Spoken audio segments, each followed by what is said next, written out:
ಇದು 48ನೇ ವರ್ಷದ ಗಣೇಶೋತ್ಸವ ನಡೆಸ್ತಾ ಇದ್ದೀವಿ. ನಮ್ಮಲ್ಲಿ ಪ್ರಮುಖವಾಗಿ ಬೆಂಕಿ ಆಟವನ್ನು ಇಟ್ಕೊಂಡಿದ್ದೀವಿ. ಇದು ಮೂಲತಃ ಮಂಗಳೂರಿನಿಂದ ಬಂದಿದ್ದು. ಇದನ್ನ ನಮ್ಮ ತಂದೆಯವರಾದ ಹೂವಿನ ಗೋಪಾಲಣ್ಣ ಇದನ್ನ ಸಾಗರಕ್ಕೆ ತಂದಿದ್ದು. ಪ್ರಥಮವಾಗಿ ಇವರು ಸಾಗರದಲ್ಲಿ ಹಿಂದೂ ಮಹಾಸಭಾ ಗಣಪತಿಗೆ ಅದನ್ನ ತಾಲೀಮಾಟವನ್ನ ಪರಿಚಯ ಮಾಡಿಕೊಟ್ರು. ಅಲ್ಲಿಂದ ತದನಂತರ ನಮ್ಮ ಶ್ರೀನಗರ ಯೋಜನೆ ಸಂಘಕ್ಕೆ ಅದನ್ನ ಬಿಟ್ಕೊಟ್ರು. ನಾವು ಅದನ್ನ ನಂತರದಲ್ಲಿ ನಮ್ಮ ಅಣ್ಣಂದಿರು ಅಶೋಕಣ್ಣ ಮತ್ತೆ ಮೋಹನಣ್ಣ, ನಮ್ಮ ಮಾವನವರ ಭಾಸ್ಕರ್ ಮಾಮ ಇವರೆಲ್ಲರೂ ಸೇರಿ ಅದನ್ನ ಮುಂದುವರಿಸ್ಕೊಂತ ಬಂದ್ರು. ಈಗ ನಮ್ಮ ಒಂದು ತರಬೇತಿಯಲ್ಲಿ ಇದು ಮುಂದುವರಿತಾ ಇದೆ. ಈಗ ನಾವು ಶ್ರೀನಗರದ ಯೋಜನಾ ಸಂಘದ ಹುಡುಗರನ್ನೇ ಕರ್ಕೊಂಡು ಅವರಿಗೆ ತರಬೇತಿಯನ್ನು ಕೊಟ್ಟು ಅದನ್ನ ನಾವು ಮುಂದುವರಿಸ್ಕೊಂಡು ಬರ್ತಾ ಇದ್ದೀವಿ. ಶ್ರೀನಗರದ ಹುಡುಗರೇ ಎಲ್ಲರೂ ಇಲ್ಲಿ ಆಡ್ತಾ ಇದ್ದೀವಿ. ನಾವು ಇತ್ತೀಚೆಗೆ ಒಂದು 40 ವರ್ಷದಿಂದ ಶ್ರೀನಗರ ಬಿಟ್ಟು ಎಲ್ಲೂ ಅದನ್ನ ಬೇರೆ ಕಡೆ ನಾವು ಬೆಂಕಿ ಆಟ ಪ್ರದರ್ಶನ ಮಾಡ್ತಾ ಇಲ್ಲ. ಮತ್ತೆ ಇದರಲ್ಲಿ ನಾವು ತಾಲೀಮಲ್ಲಿ ಬೆಂಕಿ ಆಟದಲ್ಲಿ ರಿಂಗ್ ಅಂದ್ರೆ ಭರಾಟೆ ಅಂತ ನಾವು ಅಲ್ಲಿ ತಾಲೀಮ್ ಭಾಷೆಯಲ್ಲಿ ಹೇಳ್ತೀವಿ ಅದಕ್ಕೆ. ಆಮೇಲೆ ಎದೆಪಟ್ಟೆ, ಆಮೇಲೆ ಇದು ಲಾಠಿಗಳು. ಈ ಲಾಠಿಯನ್ನು ಇಟ್ಕೊಂಡು ನಾವು ಬೆಂಕಿ ಆಟ ಆಡ್ತೇವೆ. ಇದಕ್ಕೆ ಮುಖ್ಯವಾಗಿ ನಾವು ಗಣಪತಿ ಹಬ್ಬದ ಒಂದು ತಿಂಗಳು ಮುಂಚಿತವಾಗಿ ತರಬೇತಿಯನ್ನ ಕೊಟ್ಟು ಅವರಿಗೆ ತರಬೇತಿಯ ನಂತರವೇ ಅವರಿಗೆ ಪ್ರದರ್ಶನ ಮಾಡಲಿಕ್ಕೆ ಅವಕಾಶವನ್ನು ಕೊಡ್ತೀವಿ. ಇಲ್ಲಿವರೆಗೂ ನಾವು ಅದನ್ನ ಚಂದವಾಗಿ ನಡೆಸ್ಕೊಂಡು ಬರ್ತಾ ಇದ್ದೀವಿ, ಶಿಸ್ತುಬದ್ಧವಾಗಿ ನಡೆಸ್ಕೊಂಡು ಬರ್ತಾ ಇದ್ದೀವಿ. ಪ್ರಾರಂಭವಾಗಿದ್ದು ಹೂವಿನ ಗೋಪಾಲಣ್ಣವರ ಕಾಲದಲ್ಲಿ ಅದ್ಭುತವಾಗಿರ್ತಕ್ಕಂಥ ಒಂದು ಸಾಗರದ ಇತಿಹಾಸದಲ್ಲೇ ಇರ್ತಕ್ಕಂಥ ಒಂದು ಬೆಂಕಿಯ ಆಟ ಶ್ರೀನಗರದಿಂದ ಪ್ರಾರಂಭ ಆಗಿರ್ತಕ್ಕಂಥದ್ದು. ಇದು ದಕ್ಷಿಣ ಕನ್ನಡದಲ್ಲಿ ಪ್ರಾರಂಭ ಆಗಿರ್ತಕ್ಕಂಥ ಅದ್ಭುತವಾಗಿರ್ತಕ್ಕಂಥ ಪ್ರದರ್ಶನ. ಶ್ರೀನಗರ ತಂಡ ಶ್ರೀ ಗಣಪತಿ ಉತ್ಸವಕ್ಕೆ ಒಂದು 50 ವರ್ಷಗಳ ಇತಿಹಾಸದಿಂದ ಇದನ್ನು ಮಾಡ್ಕೊಂಡು ಬರ್ತಾ ಇದ್ದಾರೆ. ಅವರಿಗೆ ತಮ್ಮೆಲ್ಲರ ಒಂದು ಜೋರಾದ ಚಪ್ಪಾಳೆ ಬರಲಿ ಅಂತ ನಿಮ್ಮಲ್ಲಿ ಕೇಳ್ಕೊಳ್ತಾ ಇದ್ದೀವಿ.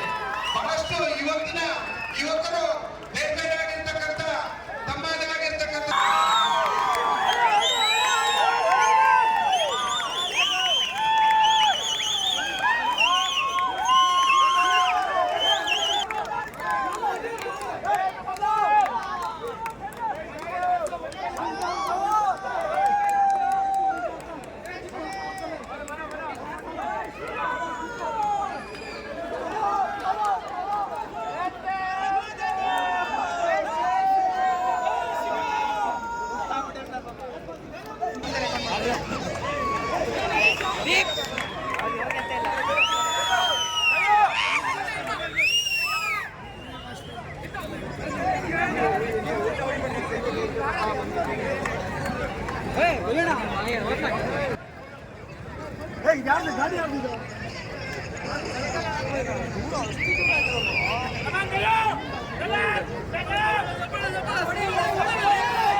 ಕೂಡ Just